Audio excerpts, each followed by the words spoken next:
Bilisan mo na, may regla ako ngayon. Nagka-crave talaga ako.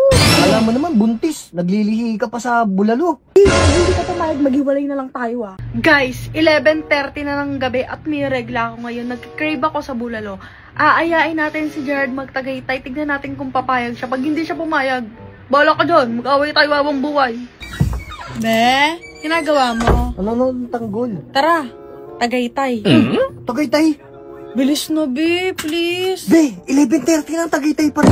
Bilisan mo na, may regla ako ngayon. Nagka-crave talaga ako. Ano ba yan? Alam mo naman, buntis. Naglilihi ka pa sa bulalo. Sige, pag hindi ka pumayag, maghiwalay na lang tayo. Ito na. Magbihis ka. Palitan mo yung damit mo, magbihis Tutulog ka. na ako eh. Sige, pag mag-antay pa ako ng 10 minutes dito, magwawala na talaga Ito na, ako. Be. Ayan o. Ayan, bisa ka. Sige, bibilangan kita. Ready ka na ba? Tagal mo naman. Ready na ako, Tagaytay. Let's go. Tagal mo. Magreklamo ka ba? Ha? Nagreklamo ka ba? Hindi. Oh, bilisan mo na. Let's go na.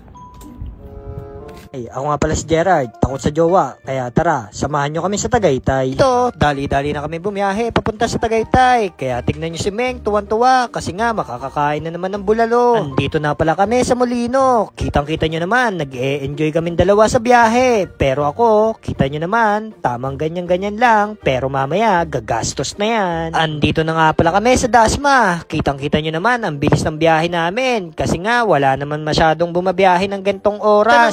Dito na nga pala tayo sa Tagaytay mga idol. Kitang-kita nyo naman, nasa Tagaytay na tayo. Napakalamig dito, promise mga idol. Kaya kung pupunta kayo dito, mag-jacket kayo. Kami nga nilalamig na sa biyahe. Dito, nagparking na si Boss G kasi nga gutom na sa biyahe. Gusto na namin makahigop na mainit na bulalo. Ito nga pala kami kumain sa Bulalo Capital. Napakasarap kasi ng bulalo dito. Sulit na sulit talaga pag umorder ka. Kaya tito, tuwan-tuwa si Boss G kasi makakakain na. Ito na nga mga idol, o-order na tayo kasi nga nilalamig ako dito. Partida, walang aircon dito mga idol ha. Electric fan lang, pero damang-dama mo yung lamig. Ito nga pala yung bulalo nila mga idol. Kitang-kita nyo naman, napakasarap. Sabaw pa lang, panalo na. Kaya si Meng tuwan-tuwa kasi yung crave niya naging totoo. Kaya si Boss G napakamot na lang kasi nga high blood ako. Bawal ako kumain ng madami. Kaya tignan nyo si Boss Meng. Tignan nyo, kinakalkal niya yung putok, batok. Ayan o mga syempre, video-video muna kami para kunyari sweet. Pero sa personal naman talaga at sa totoong buhay, hindi kami sweet. Lagi na lang kami nag-aaway. At ang lakas talaga ng topak neto. Kitang-kita nyo naman, pag sabaw pa lang, may topak na. Dito, hinay blood na si Boss G. Kasi nga, ayan na, dadating na. Ayan na yung bill. Ako na naman talaga magbabayad. Siya yung nagyaya, pero ako yung magbabayad mga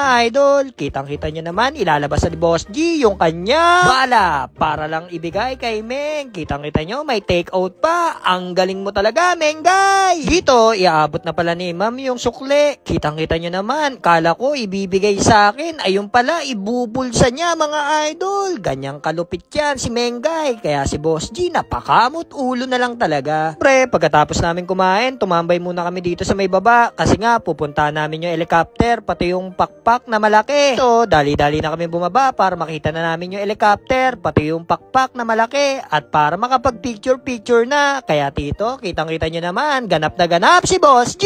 Pre, hindi magpapatalo si Boss Meng. Ayan o, magpipicture-picture yan. Mahilig magpicture-picture yan eh. Kahit saan, picture dito, picture doon, picture lahat. Ito nga pala helicopter nila dito mga idol. Pwedeng-pwede ka sumakay at lumipad para lang lumayas dito sa jowa ko.